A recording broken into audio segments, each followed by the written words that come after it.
Amen. So Jesus rebuked Martha and Judas for their attempts to correct Mary. Jesus explained that she kept this for his burying and his sacrifice of expensive ointment he greatly honored. So then Jesus addressed the Judas plea that the ointment could have been sold for 30 pence and given to the poor. Even though Jesus knew the real reason Judas wanted the ointment, he addressed the statement by saying, there will always be poor people to help, but I will not always be here.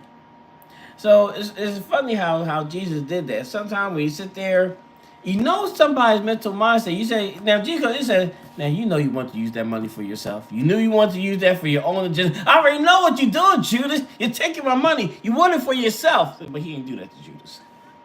He didn't do that. He did not expose him because he understood why Judas was there. Judas was there for our salvation. Judas was there for his elevation.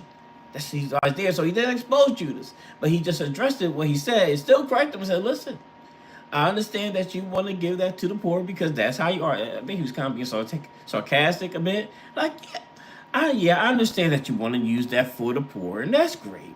But you know, the poor is always going to be here, but I'm not going to be here all the time. So he just instead of correcting what he was doing, he just corrected what he said. And I thought that was kind of funny to me. That was kind of funny. It was like he was just being a little sarcastic with Judas. Oh, I gotta laugh. I'm gonna work on your laughing acting.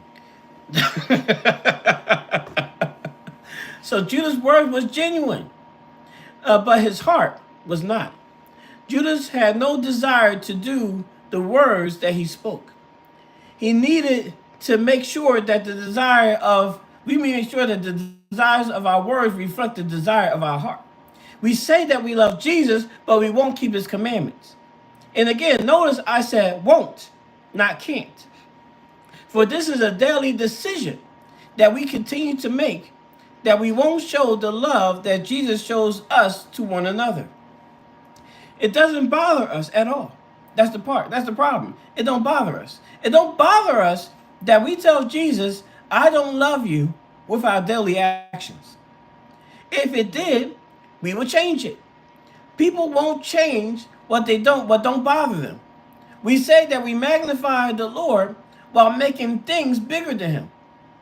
We use other things to bring us joy and peace because we made it bigger than God. We are saying,